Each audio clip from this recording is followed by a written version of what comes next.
All right, and welcome into the Betting Pros College Football Show. Happy holidays to everyone watching. I hope it's a blessed time for you and your family. Today we have a great episode lined up for y'all. Early lines for the quarterfinal college football playoff games. Also, a rapid-fire look of the 18 bowl games happening over the next week. I'm your host, Seth Woolcock, and I couldn't help but feel like the first round of the CFP was a lot like your high school prom. The pregame, the atmosphere, the pageantry, amazing, a lot like pre-gaming the event. The post-game was electrifying, similar to the after-party of prom, but the product on the field was somewhat underwhelming, a lot like the actual dance itself. Still, I'm grateful for the innovation this sport has brought into the modern era. As always, I'm joined by quite the cast of characters, including a man who I'm sure can bust a move on the dance floor, really rel Terrell Furman Jr. How's it going, man? Well, bust a move.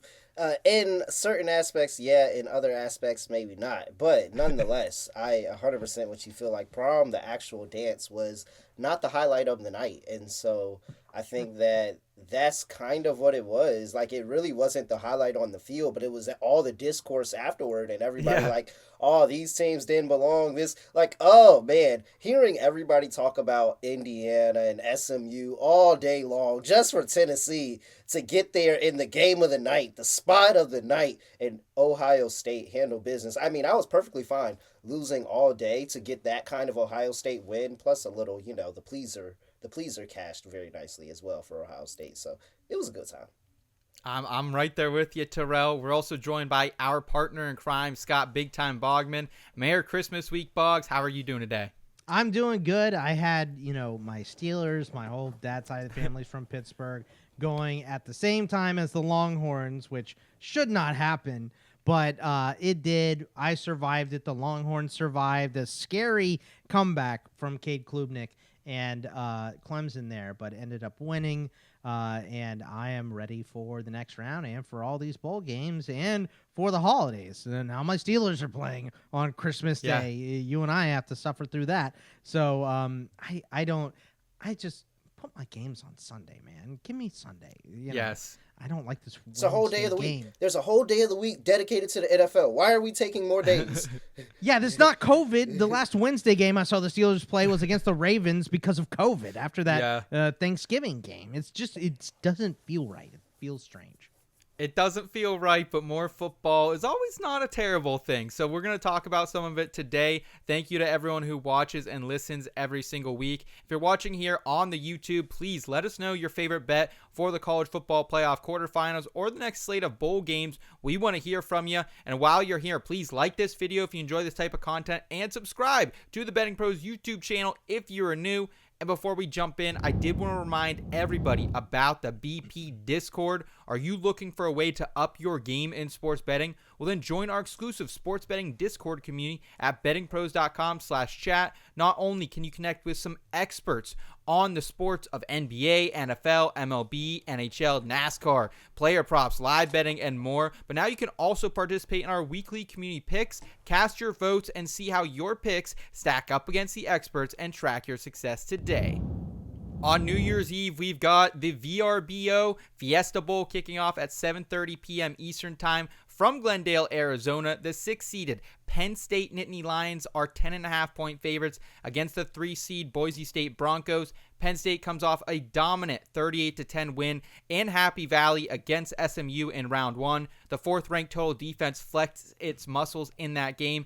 Kevin Jennings was seeing ghost. Katron Allen, Nick Singleton, they combined for 160 yards rushing, 3 touchdowns in that game. We still don't know the status of starting right tackle Anthony Donka and rotational defensive tackle Alonzo Ford, who have both been out since Minnesota last month. Boise State, meanwhile, they last played in the Mountain West Conference Championship game where they beat UNLV 21-7. Heisman Trophy runner-up Ashton Jeanty, he has been the engine of this 6th-ranked total offense, rushing for nearly 2,400 yards and scoring a combined 30 touchdowns. Starting safety Alexander Tubner has been out since Week 11 and is questionable.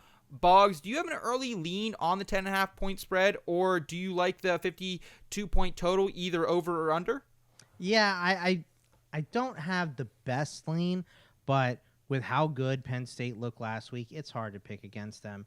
I'll say that, they didn't look good in that first quarter. You and I talked about that, Seth. They just did not look good. But you don't have to look good when Kevin Jennings is throwing the ball straight to your linebackers running into the end zone. So, I don't think they're going to get those turnover opportunities. I do think they look really good. I like the way this offense looked this week and against Oregon. I just don't know that I don't know that anyone stops Ashton Jeanty, but if you can slow him down just a touch, keep him to under 150 yards, I just don't think Maddox Madsen has it in him to beat this defense. I think there's too many overwhelmingly great players on the Penn State defense for Boise State to stay in this game the whole game. Sure. That's my initial thought. I'm going to dig a little deeper over this week. I'll have my official pick next week before the game, of course. But right now, I'm on the Penn State side. I like that Boise State got some rest and some relaxation, but, the Nittany Lions look real strong right now. Terrell, how do you feel about this one? Because they both have a similar opponent in Oregon that they both lost to by a score. So similar opponent, Boise obviously playing them way early in the season when the Ducks weren't at full force. Penn State getting them in the conference title game just a few weeks ago. How do you think that matters, if at all, heading into this quarterfinal game? I don't really think it matters too much. We've seen teams with similar opponent and it not go as well for them.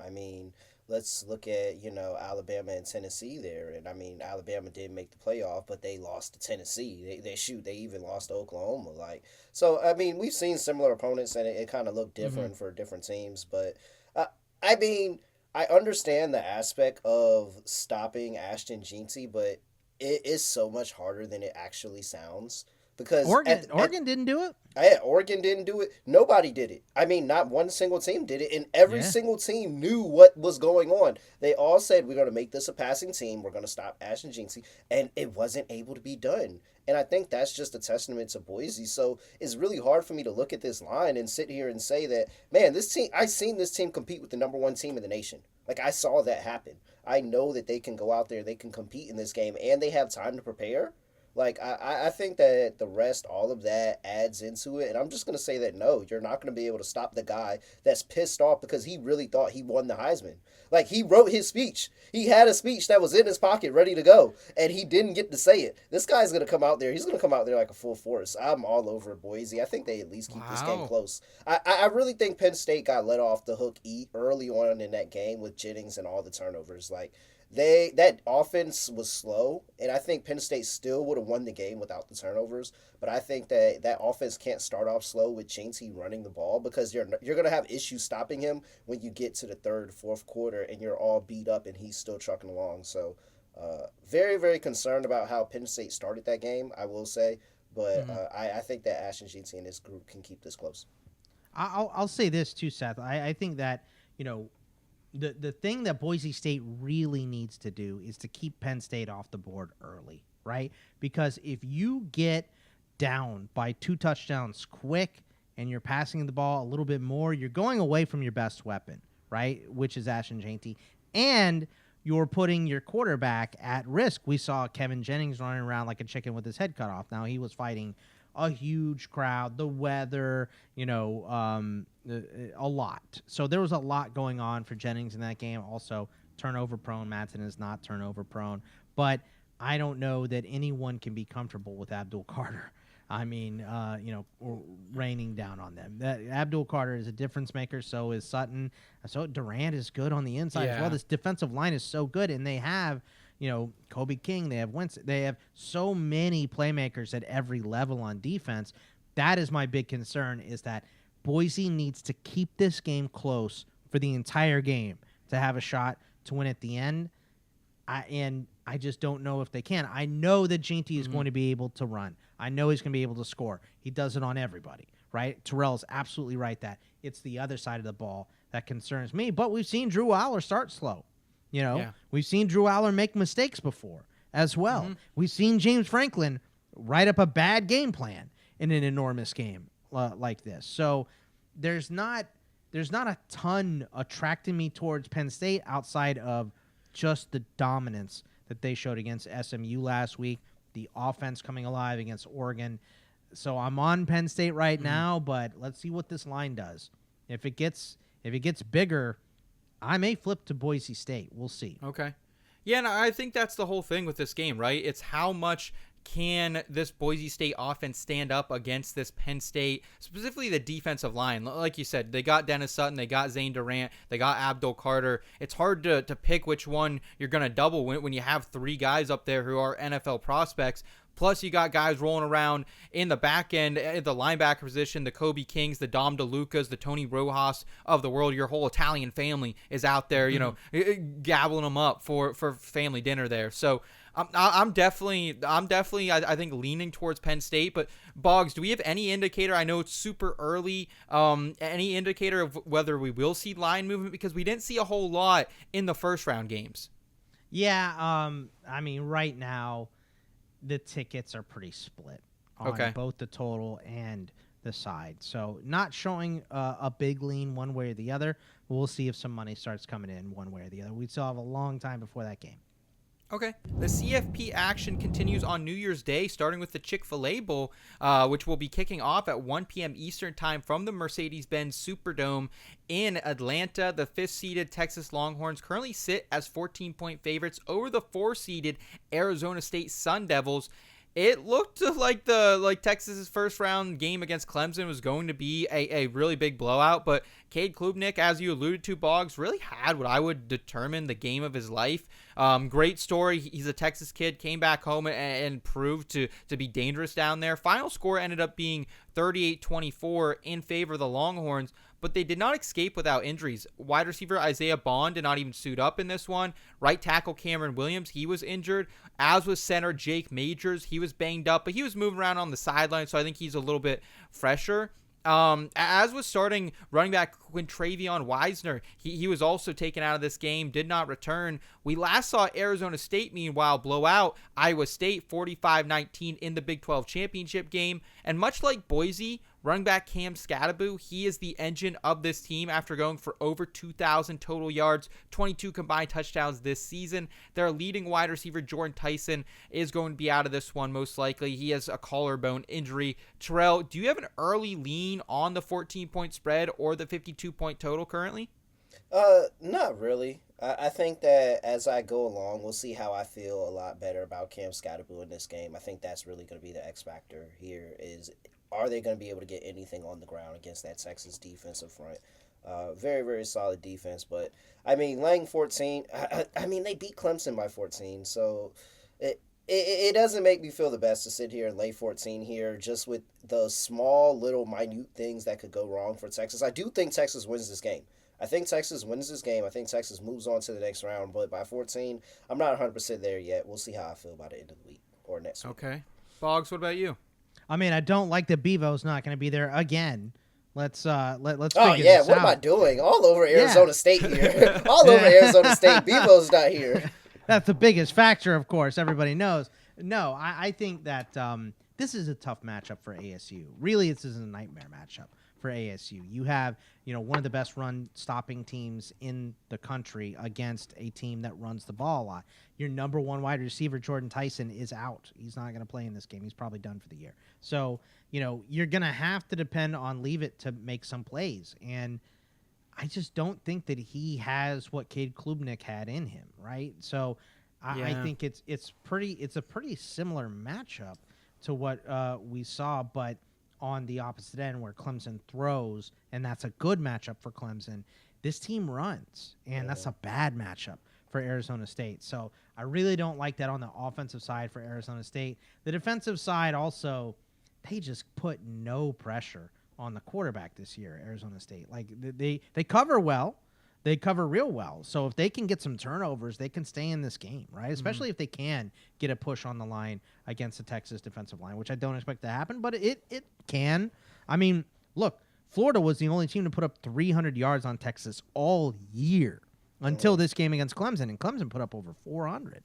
So, they've prepared for this game. They have extra rest. I'm sure they planned for Texas more than they planned to play Clemson, right? So I think this game is going to be, like Terrell said, maybe it's tighter to start, but I think this is one that we get to the second half, and Arizona State doesn't have the quarterback to play comeback like Clemson did. Mm-hmm. I think this is a Texas win. Pretty big right now. Maybe I'll see something to change my mind, but my pick right now would be lay the points to take the Longhorns.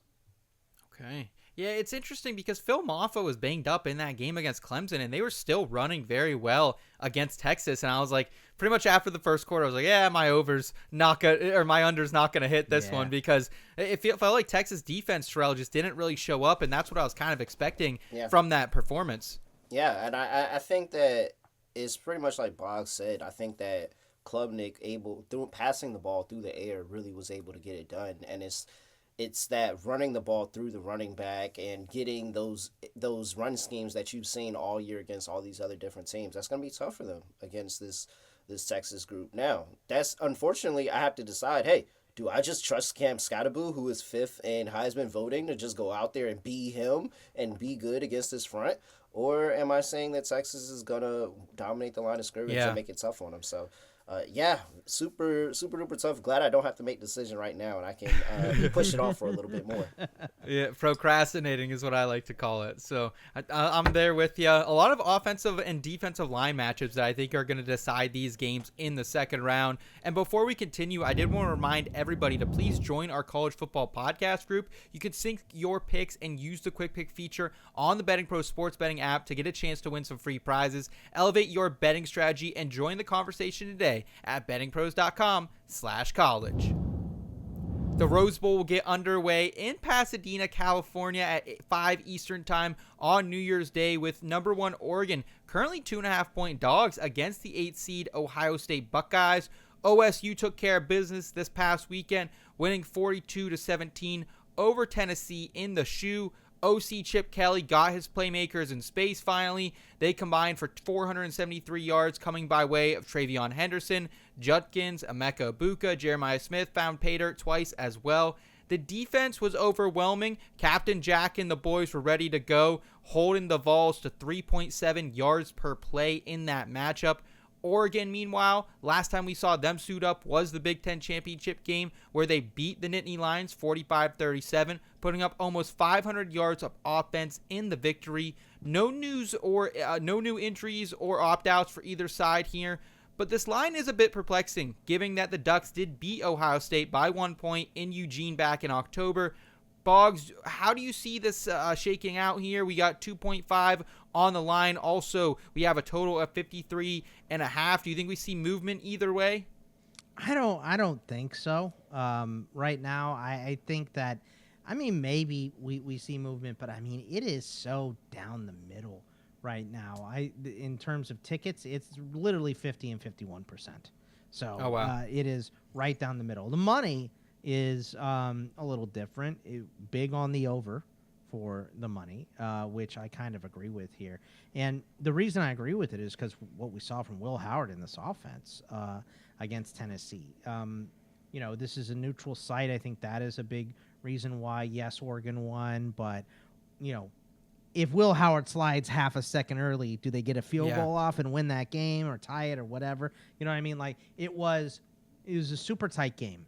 And now you're on a neutral field. So I think, and we just saw Ohio State dominate. So you combine all those factors, and that's why we have Ohio State. I think I just want points in this game. So if Oregon is getting the points in this game, that's who I want. I think if Ohio State was getting the points in this game, if it does flip back to Oregon for whatever reason, maybe there's a bunch of bets placed on Oregon here. If it does flip back towards them, I'll take Ohio State. I want points in this game because I think it's going to be a tight one. I think it's going to come down to the wire, and I think they're going to be playing right there. So give me points in this game. That's what I want. One play could push it one way or the other, but I just, Tennessee, when we looked at that game, and this was my mistake, right? Terrell was all over Ohio State, all over them. So congrats to him. I know he won some money on that game. Absolutely great. For me, I was like, man, we just saw Ohio State look so bad against Michigan. Michigan has a really good defense and a defensive line.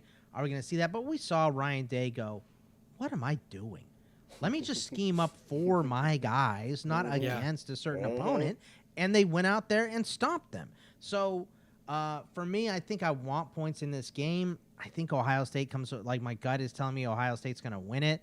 But you doubt Oregon at your own peril. You know what I mean? This is Yeah. a good squad. They're good at all three levels, not just the defensive line, which is kind of what Tennessee's problem was. They got smoked by Jeremiah Smith. They got smoked by Igbuka. And then when they were concentrating on those guys, the run game hit them, right? So their heads were spinning so fast in this game. And that is how Ohio State can start. So the more I talk through it, the more I kind of like Ohio State in this game. But again, if we're getting points and it's 3 or more, I'm definitely taking points. So if we get to that spot with Oregon, I'll take Oregon. Right now, I'm kind of Ohio State on the money line. Okay. How do you feel about this, Terrell? Ohio State obviously feeling themselves. We saw center Seth McLaughlin smoking a cigar on the sideline before the game was even over. Talking smack about the SEC. Yeah. But Oregon's been maybe the most disrespected, undefeated team in the modern college football era. So where do you leaning here about 10 days out of this one? Yeah, I think I am going to find myself on the Oregon side of the ball here. And I know it's tough to beat a team twice, and we'll see how I may change my mind, and I may say, you know what, I just don't trust them beating them again. But, I mean, Georgia was able to do it. Sorry, Boggs, but Georgia was able to find a way to do it against a pretty good Texas team. So I think that I would say Georgia beat Texas in the first game, and Texas beat Texas. Okay, all right. So they didn't. So they split. They split. Okay, it doesn't matter. It's fine there. All right, but yeah. So I think that. But for me, it was all about spot. And it was all about spot. That was no way there was a spot where I was going to fade that Ohio State team coming off that kind of loss against Michigan. Like, I just figured, hey, we're going to go out there. We're going to put forth our best offense and put up a bunch of points. And lo and behold, if you throw to the NFL receivers on the sidelines, then they're going to make plays. And so, unfortunately, I think Oregon is a lot better in the secondary than Tennessee. I think this being in a neutral site in a dome is also another factor of going into. I think these players are going to match up pretty well on the outside and give themselves opportunity. I actually kind of, we'll see how I feel. We'll see how the money come in. But I think that this could be a little bit more of a defensive game the second time around. More familiarity between the two groups and figuring things out. But that would go towards Oregon, I feel like. If it was more defensive, right? Yeah, and that's why I think I'm on Oregon here. So as I'm sitting here right now, I think I'm going to go with number one, being able to get it done, and the death of Ryan Day at Ohio State, as we know it, because one playoff win wasn't enough to save his job. He needs to. You think they're going to fire him if they lose to Oregon, the number one team? Yeah, the second time, yeah, for sure. Man. For the second time, yeah. Brutal. Who wants to coach there? If that is your line, who is going to want that job? Mike Vrabel. Man, I'm telling you, there's got to be some type of He's camped out right now in the parking lot. He's got the RV ready, bro. Braves is ready. Yeah, Man, I wonder who set this bet on for the next quarter or the next head coaching job there. So, I mean, this is, I don't know. I think the firing Ryan Day talk is a little bit premature, but I mean, that's just me. I know Terrell and I were talking about this. Gotta win championships, man. At some point, you got to win championships. Like, if you're cool with the coach staying there for a long time and being really, really good, one of the best teams in the nation all the time, but you're not the best yet. You haven't been the best for a while. True. Yeah, it's really interesting. I will say. Now, wait a minute. Hold on. If they win this year, do you give them a 10-year deal, Terrell? Do you say, hey, you won it, that's fine? You get some type of respect with winning. Winning has its privileges. Like, that is what this game is for. Winning has its privileges. So if you win the national championship, then I'm like, all right, well, then I can trust you. I just feel like at Ohio State, if you win the national championship and then you lose to Michigan again next year, they're just going to do this all again. No, but for real, we're going to be in if you lose to Michigan again next year, that's really insane. Like, regardless of what comes out of it was insane this year. No, it was real, and that's why I'm saying his job is on the line, because there's no reason you should have lost to Michigan again this year. Like, I mean, if you dare get a second chance. No, I mean, I don't know how many chances we're on, but if you dare get one more chance with this Michigan team and you lose again, I don't know, man. Yeah, it's tough. Michigan was really bad this year, guys. We were fading them all year. Yeah. I was fading them all. Well, year. I got on about week 8 after getting burned 7 times. So it's a pretty bad team, man. I will say the great thing about talking about these games now and looking at the early lines is we can be patient, right? We can be really patient, especially I don't know about you guys, but the books here in Pennsylvania, I mean, they were offering free bets. They were offering boost on every single game. FanDuel had a 30% boost on every game, so you could take a teaser, an alt line, whatever you wanted to, and still get good value. So that's kind of my advice overall as we're talking about these games early. Let's be patient. If there's something you really like, get on it. But just know that the books are going to try to get you invested anyway, so you might as well wait and see if there's some movement out there. Take in the information. Process it and then make your bet. Yes. Yep. Absolutely. We'll round out the quarterfinals here with the All-State Sugar Bowl, and it is also on New Year's Day. It's kicking off at 8:45 p.m. Eastern Time from Caesars Superdome in New Orleans. It's a late one for us on the East Coast, Terrell. I don't know about you. I don't know if you drink Red Bull or coffee or anything, but man, after all New Year's Eve activities, and then you probably still get up in the morning. You're still probably moving around all day to wait for this game at 8:45 p.m. on the East. Yes. It's ridiculous. Yes. The second seed Georgia Bulldogs, they are favored from anywhere from 1.5 to 3 points against the 7th seed Notre Dame Fighting Irish. And the Irish were dominant in a 27-17 win against IU in South Bend on Friday night. 14 of those Hoosier points did come in the last 2 minutes. Almost killed my under, so I was really happy to see it did not. Jeremiah Love looks like one of the best running backs in the country. He popped a 98-yard run to get the Irish cooking. Riley Leonard kind of cleaned things up, 201 passing yards on 23 of 32. We do have defensive end Ryan Miles, who is banged up here. He was banged up in that game. We're not sure if he'll be up for this one. He is questionable as of now. Georgia, we last saw them play in the SEC Championship where they beat Boggs' Texas Longhorns 22-19 in overtime. However, they did lose Carson Beck to that game to an UCL injury. The Authority, Pete Thamel, he's reporting that Beck has been away from the team, currently exploring surgical options. So no Carson Beck in this game. This is going to leave sophomore Gunnar Stockton under center. He was 12 of 16 for 75 yards, 1 interception against Texas. Terrell, do you have an early lean in this game that has Georgia favored? And there's also a 44.5 point total sitting out there as well. No, not really. Well, I guess I do. I don't know if I'm going to 100% commit to it, but I mean, I can't see myself taking Notre Dame any further than where we're going at this point right now. Really? I mean, this is kind of where Notre Dame starts to bottom out when they start to get to this level of competition, especially in the playoff. Now, I know maybe they do get the win this round, and it's the Final Four where they just completely bottom out and get blown out. But I think that the unknown with Gunnar Stockton and the fact that they don't have many ways to game plan for him because you don't have that much tape on him, and you sit here, you could come up with a generic game plan, but if Kirby Smart is the Kirby Smart I know, and he comes up with something creative that is very comfortable to Gunnar Stockton, then this offense may look a little bit different. And if this offense looks a little different, that may be enough to be better. It may not be 100% better than Carson Beck. I'm not saying he's a better quarterback than Carson Beck, but just changing the offense around and showing something that people haven't seen come out of Georgia before could be something that could propel them into the next round. And they're going to need it because, I have concerns about the offense. So I think defense is going to prevail in this one, though. Okay, Boggs, how do you feel about it? Let's take the under.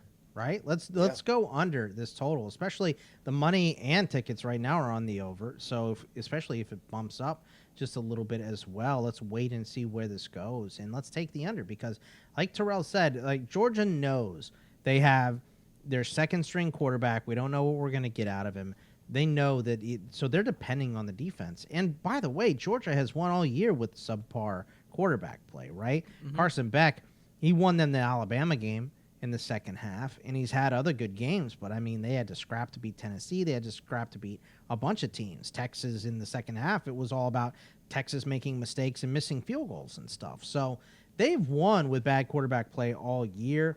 I do understand why people are saying that because Notre Dame is deep, right? And they have playmakers along all three phases of their defense as well. They look so good on Friday, too. They really did. Like Mills is a huge loss, though, for them. So I know they're deep. They have guys that can step up and replace, but Riley Mills was like one of the heartbeats of this defense, and it sounds like he's going to miss the rest of the playoff. So just a brutal blow for them, but that's why you don't want to play in this first round, right? That is the reason. It's not so much about like I know everyone's complaining about the games right now, and this is what happens. And, we shouldn't be concentrating on wins, and it should be just the best teams. Well, then why are we playing the effing games anyway, right? Like, that's what I say. Like, wins count. And I understand Indiana didn't play anybody, and they still got in, but they won the games that were put in front of them, and they did what they were asked. And, yes, they got stomped by a better Notre Dame team. But if you're playing at home, you should win that game going away anyway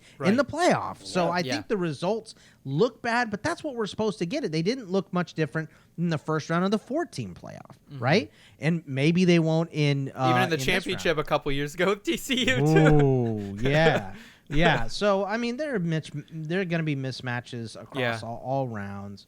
I was a little surprised we didn't see one upset, because usually we see one. Maybe we see one in this round. I guess technically it would be, this is the most likely one since Georgia is the favorite here. But we have a backup quarterback, and we know we have a strong defense from Georgia. We have a strong defense from Notre Dame. So the under is my favorite play. I don't really like a side in this game. I think that both defenses are going to show up to play. I think it's going to be a gritty, ugly game. I think if you force Riley Leonard to pass with pressure in his face, I don't know what that's going to look like.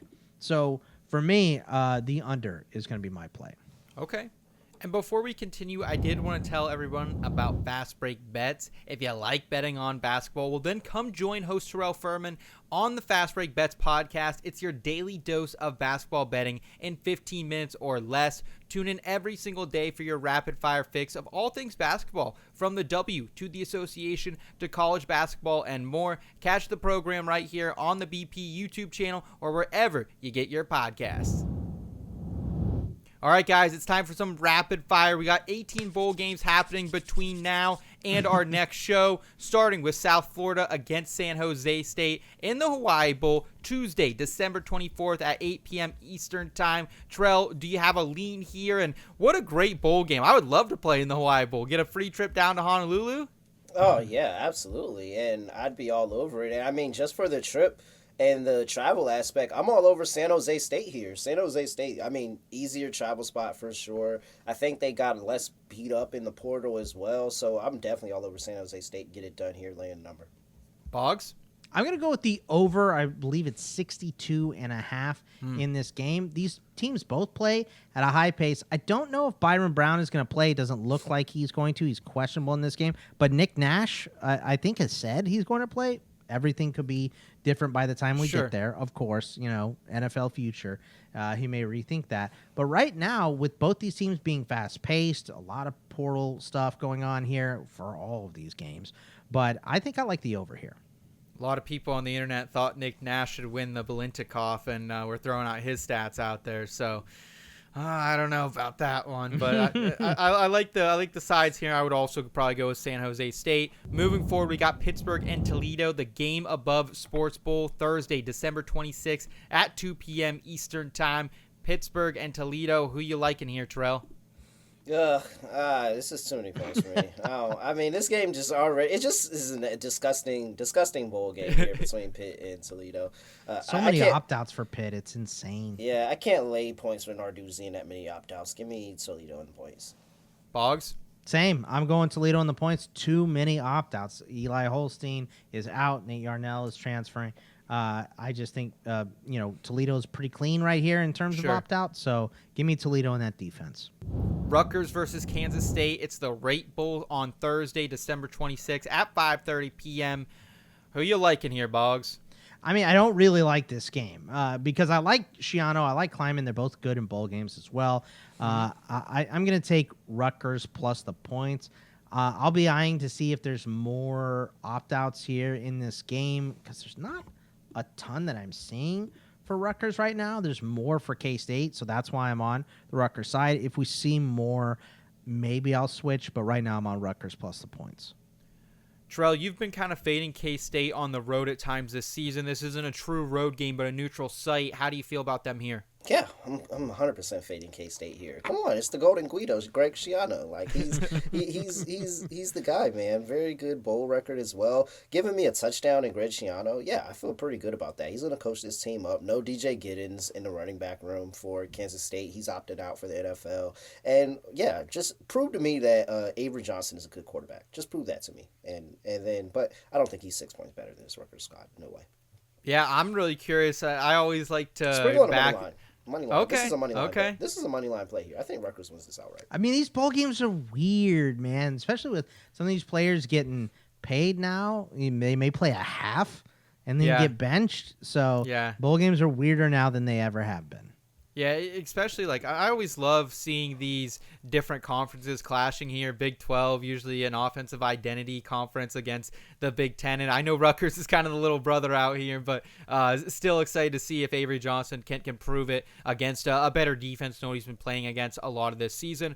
Let's move to Arkansas State versus Bowling Green in the 68 Ventures Bowl. This one kicks off on Thursday, December 26th at 9 p.m. Eastern Time. Boggs, how do you feel about this one? BG, they've been frisky at times. Gave PSU a run earlier this season. I'm going to lay the points and take Bowling Green here. Arkansas State's defense has been miserable this season. I think BG is a much more complete team. They are middling on offense, but it doesn't matter. If you're even below average, you should be able to score against Arkansas State. They've allowed fewer than 25 points in only 4 games this season. That was to Tulsa, South Alabama, Georgia State, and Louisiana Monroe. I think Bowling Green is going to score a bunch of points. I'm going to lay the points and take the Falcons. Terrell? Yeah, come on. Arizona State sucks, man. If you looked at and showed me this Arkansas, I think I said Arizona earlier, Arkansas State team. If you showed me this Arkansas State team and you said we should probably limit the amount of teams that get to go to a bowl game, I'd be like, well, you know what? That's a good argument because Arkansas State is absolutely horrible. I don't know how they got to this point, and they finessed those 7 wins. I'm fading Arkansas State here. Give me laying the points here. Rare, large spread for me in the bowl games, but I'm laying it all with Bowling Green. Okay, on Friday, December 27th, 12 p.m. Eastern Time, we got the Armed Forces Bowl, Navy versus Oklahoma. Of course, no Jackson Arnold for OU. He's heading over to Auburn, so excited to see that transformation for this young prospect. Are you really? Are you really excited? They got Coleman. They got a good core over there actually in Auburn. I think Auburn could be sneaky How much next you want to year. bet it's going to look the exact same thing as this year? Like I will bet anything they look the exact. I bet they got this good team weapons. looks the exact same thing as this year. Okay, let's say 5.5 wins for Auburn next season. You taking the over under, Terrell? What, they got 6 wins this year? Yeah, I think they had 6. Yeah, 5.5. Blind betting. Let me see. Oh man. I'm if they taking schedule the that over. If they schedule that non-conference week, you might get there. But I'll take 6.5 would have made me feel better. I'll take 5.5. I'll take 5. All right. No, are they a bowl team? The SEC might. This might be a bad bet on me, but I'll take 6. I'll take the under on 5.5 here. All right. So maybe they just fall right outside of a bowl.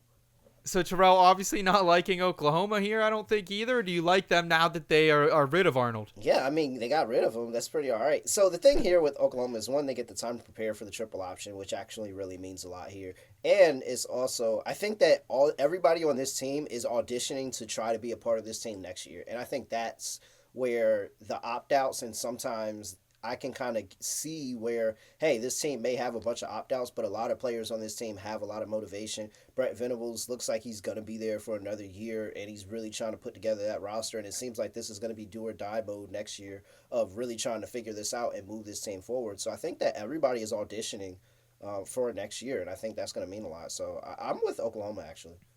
Boggs, how do you feel about this one? Navy, last time we saw them in the Army-Navy game, pulled out a big one against the Black Knights. They did. I just think that this is 2 teams on different levels, right? And we saw Navy get smacked a couple times. I think that happens in this game. I just think Oklahoma's too deep, and I think what Terrell said is a great point of these guys that are in this game, because they've been clearing house with a lot of these dudes. So the guys that are playing in this game are trying to keep their job, they're trying to stay on their team, or they're trying to audition for another team. So, yeah, I'm going to take OU and lay the 3. And Georgia, very, very classic letdown spot after upsetting Army. Shout out to Navy. Shout out to the Navy midshipmen. Yes, sir. Yes, sir. Georgia Tech versus Vanderbilt, two teams very close to our hearts here on this program in the Birmingham Bowl Friday. We'll be kicking off at 3:30 p.m. Eastern time. Who do you like, Boggs? This is most interesting because I want to see who Terrell likes in this game. Like, he likes on. both of what these kind teams. of question is that? What kind of question? But I'm going to take the under 51.5 in this game. I think both these quarterbacks are probably a little overrated. Both these defenses are pretty strong. Opt-outs on both sides, of course, especially on offense for Georgia Tech, though. Losing Eric Singleton is huge. They lost a backup quarterback, and Zach Pyron as well. So in the Haynes King versus Diego Pavia Bowl, I think it's the defense that wins. Okay, Terrell, how do you feel about this, knowing that Diego did win his lawsuit a few weeks ago? Vandy by $1 million. Oh yeah, what? This is easy, easiest play on the board thus far. Vandy. I mean, come on. Diego Pavia thought he wasn't playing football anymore. Like he thought he wasn't playing, and now he's back. You've given this guy a second. Well, that's win? not over. That's it's still going to go to more. I thought he won and all that stuff. No, he won the injunction, but it's not over. Which means they can't kick him off the team yet, but it's going to go to a higher court. So. Okay. Do you know what happens when you give a cat another life, an additional life? Have you seen what happens to the cats with 10 lives? Like, they go on to do some incredible things out here.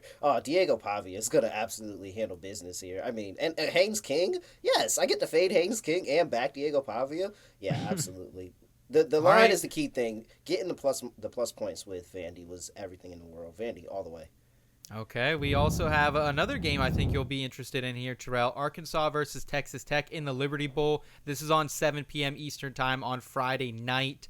You're rolling with Bridge and your boy Arky, who finished the season 6-6 after a hot start. Actually, no. This Texas Tech team, even though, I know they got people in the portal and all that, but they just always get up in these bowl spots, able to field a team that can put up points. And I think that's going to be the thing that's really going to mess up Arkansas is if this Texas Tech team does what they did in the Big 12 and start running up the score. And plus, I mean, I know I wasn't really counting it for the Vandy, but there is a hit out on all the SEC teams I've heard out along college football. There's a massive hit out. So we might need to watch that, but I think Vandy's going to handle business. So, yeah, I like Texas Tech in this one. Scott Bogman, what do you have? Give me the over in this game. I think the opt-outs have been hurting on the defensive side, specifically for Arkansas. I know Andrew Armstrong is out, but losing Landon Jackson, I think, is huge in this game as he moves on to prepare for the NFL draft. I don't know if that's been confirmed. I was looking for it all over the place. Couldn't find anywhere to really confirm it, but I don't think he's playing in this game. I haven't seen a statement from him that says he's definitely playing, so I don't think he's going to be in there. So give me the over in this one. I think the opt-outs affect the defense more than the offense. Coming right back to you, Boggs, with the Holiday Bowl, number 21 Syracuse versus Washington State. This one's also going off Friday at 8 p.m. Eastern time. I mean, lay the points. I know it's 16 and it's probably going to go, but lay the points and take cues because Kyle McCord is playing. Yep. John Mateer is not. John Mateer was the entire offense for Washington State this year. Their whole coaching staff is gone. Their number one rusher is gone, Wayshawn Parker.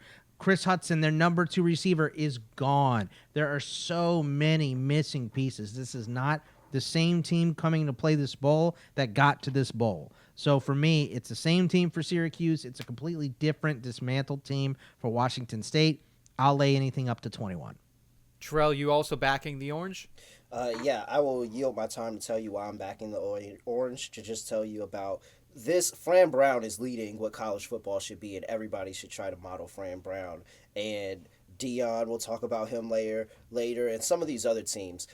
I mean, there are guys that are just not opting out. We're playing football. We are playing football. A lot of you guys are not going to make it to the next level. This is going to be the last meaningful football games you will ever play in your careers. Continue to play football. Quit the opting out. I mean, shout out to Coach Brown for getting his team behind this and ready to go, even the guys that's in the portal. So, yeah, they're going to steamroll over this Washington State team. Okay, we also on Friday night at 10:30 p.m. Eastern time, we got USC versus Texas A&M in the Las Vegas Bowl. A&M currently 3.5-point favorites. Do you like them here, Terrell? Actually, you know what? I think this is one of the hit games. I'm not gonna lie. I think this is one of the SEC hit games, and for some reason, somehow, some way, Lincoln Riley fields a group that just goes out there and for some reason competes with this Texas A&M team, which I feel like they really, really shouldn't. But that'll probably be the solace for Lincoln Riley, and he'll think it was a good season because they took home a bowl win or they were competitive in a bowl. I don't know. My gut is just telling me that something isn't right about this line and that USC is going to find their way in this game when they probably shouldn't. So give me USC plus 3.5. But yeah, this one's ugly. How do you feel about it, Boggs? Because we've seen a lot of players from USC flirting with that transfer portal already. Yeah, and also a lot of guys leaving A&M for draft prep. And Scourton, Shamar Stewart is gone. Obviously, Wiegman has transferred. A decent amount of guys in the 2 deep as well. I think what I'm going to depend on here is that Texas A&M will be able to replace their guys a little bit better than USC. Zachariah Branch, Woody Marks, those are tough guys to replace on offense for USC, and they really live on the strength of their offense. So for me, I'll take A&M and lay the points, but I don't like it. And I'll be rooting for USC. Everybody knows that. Okay. UConn versus North Carolina in the Fenway Bowl. This one gets going on Saturday, December 28th at 11 a.m. Eastern Time. North Carolina currently sitting as 2.5-point favorites. Is that the Bill Belichick effect already out there? What do you think here, Terrell? I mean, come on. He's in the building. And there's no way he hasn't spoken to the team. There's no way he hasn't said a word to the team this entire time. He's definitely spoken to the team. Most of you guys are going to be leaving here, okay? So just pack up all your crap. Hey, man. A lot of you are going to be leaving, but if any of you want to stay, you better show it right here against UConn. You better show it right here. This is your only opportunity because at this point, this train is leaving the station. And whether you're going to be on it or not is going to depend on how you played in this game. My God, is Terrell in there giving this speech? I'm on UNC all the way. I think that they're going to get up for this game. And I mean, I like this UConn team. I liked what Mora did with them. But oh man, this just tells me, this screams UNC getting up because they know what the future holds with them with Belichick. How do you feel about this, Boggs? UConn kind of having a little bit of home field advantage being up in Fenway Park near their alma mater. Yeah, give me the over in this one. This one's going to be cold, but there's no crazy rain or anything nuts happening with it. So it is going to be cold. So, yeah, I think I'll just take the over in this game. They both didn't lose a ton of pieces on offense. So give me the over. Okay. We have the Pinstripe Bowl also kicking off at noon from Yankee Stadium. Nebraska, Boston College. Nebraska, 2.5-point favorites in this one. I do believe both quarterbacks will be ready to go, including Dylan Raiola, true freshman sensation. How do you feel about it, Boggs? Yeah, give me over 45.5 in this one, too. I don't want to pick a side in this game. Raiola is in here. Grayson James is in here. I think they have enough on offense to put up some points in this one. So, yeah, I'll go over. Terrell? Patrick Mahomes variant, we meet yet again for the last time this season. I don't know, man. I kind of started getting sold on Bill O'Brien and this Boston College offense a little bit later on in the season, but I'm with Boggs here. I like the over. I think we can see points on both sides. Boston College will be able to put up points, and I'm sure the Mahomes variant is going to feel some of the superpowers and try to go ahead and put some points on the board as well. Okay. Give me the points. It's low. It's 45.5. Yeah, it's a low total. Yeah. I like over. I'll take the points with Boston College, but yeah. Okay. We also have TCU versus Louisiana, the New Mexico Bowl. This one's on Saturday, 2:15 p.m. Eastern Time. Terrell, do you like TCU favored by a hefty 2.5 points or 12.5 points? Excuse me. Yeah, I don't know what is even scarier: TCU favored by this number or Louisiana in the bowl catching this number. I will side with the points, even though I really don't like this Louisiana team. But I just can't lay this number with TCU. I think TCU, give me over. I could see this going over as well. I could see TCU not doing anything on defense. Boggs? It's what TCU loves to do, is nothing on defense for a long time, since that national championship, right? I'm going to lay the points and take TCU just because I don't know, and this is a caveat, and this is why it's hard to pick these games right now with so much time in between. Yeah. We don't know what quarterback is going to be playing for Louisiana. It looks like Woolridge is not going to play. Chandler Fields is questionable. It might be down to their third. If they are down to their third QB, then give me TCU, and I'll lay the points. I don't like this game, though. All right, we got number 13 Miami versus number 18 Iowa State. It's the Pop-Tarts Bowl, and it's coming to you on Saturday at 3:30 p.m. Eastern Time. Miami favored by 3 points. We are expecting Cam Ward, to my knowledge, to suit up in this one. How do you feel about it, Boggs? Yeah, look, I'm not dumb enough to take Miami again, okay? They burned me too many times this year. I'll go with the over, though. Are you sure? Because I really thought you were going to come in here and sing the praises of Miami yet again. Nope. I'm done. We've learned our lesson. We're moving on. We're taking over 55.5 because it looks like Ward and Becht are both playing in this game, and we know that Miami loves to give up points, especially with a lead, to make them not cover for my bets. So let's go with the over 55.5. Terrell, I imagine you're riding with Rocco and the boys here at plus 3.5. Come on now. Like, why would I end the season here backing this fraudulent Miami team that thinks... Now, I will say, kudos to Miami. Also, another real team in college football for having everybody playing in the game. Both of these two teams have a lot of players playing, not really many opt-outs on either side. I think that, I like Matt Campbell, and I think he's a much better X's and O's coach and being able to just, like, coach on the field. The talent that's on the field, the players that are on the field, the game plan on the field, and I think he has a pretty good game plan ready for Cam Ward, who was a Heisman finalist. So I like Iowa State to keep this within the number. Terrell, do you like Miami, Ohio in the Arizona Bowl versus Colorado State? This is at 4:30 on Saturday. Arizona Bowl. Yeah, the Snoop Dogg Arizona Bowl. Thank you very much. Shout out Snoop. I don't know. I feel very obligated to take Colorado State in a Snoop Dogg Bowl. So yeah, give me Colorado State plus the points. Okay. But I think I like Norvell. Boggs, you were back in Miami, Ohio a couple weeks ago in the MAC championship. Do you change your tune here? Yeah, I am. First of all, they lost that, right? So yes, they did. Didn't work out for me. But Colorado State -3. They're closer. They haven't been to a bowl game for a while. I feel like it means a little bit more for them. So I'll take Colorado State, but I don't have a good feel one way or the other in this one. NC State versus East Carolina. It's the Military Bowl at 5:45 Eastern Time on Saturday afternoon. 6-point favorites are the North Carolina Wildcats. How are we feeling here about the Wolfpack? I'm gonna take the over. I think ECU plays hard in this game. This is a rival for them. I don't know that NC State sees it as a rival, but you have North Carolina versus East Carolina here. I do think that they play hard in this game. NC State has been bad in the secondary. CJ Bailey has played a little bit better recently, so I think they're going to be able to put up points. But this over 58.5, I think the move for ECU to go to Hauser has made this offense a lot better. So give me the over 58.5. Terrell. Yeah, this is a ECU play and a play on the money line as well. NC State's been ducking ECU for years. They don't want to play this team, and they understand why they don't want to play this team. They're hit by the portal. They lost their star wide receiver who's on TikTok making a bunch of TikToks. Lost some key defensive pieces as well. I think East Carolina has all the motivation to get up here and just beat the crap out of NC State. First of all, an NC State team that wasn't playing that good already this year. I don't know how they limped their way into a bowl, but they did. I'm all over East Carolina to be able to get this done.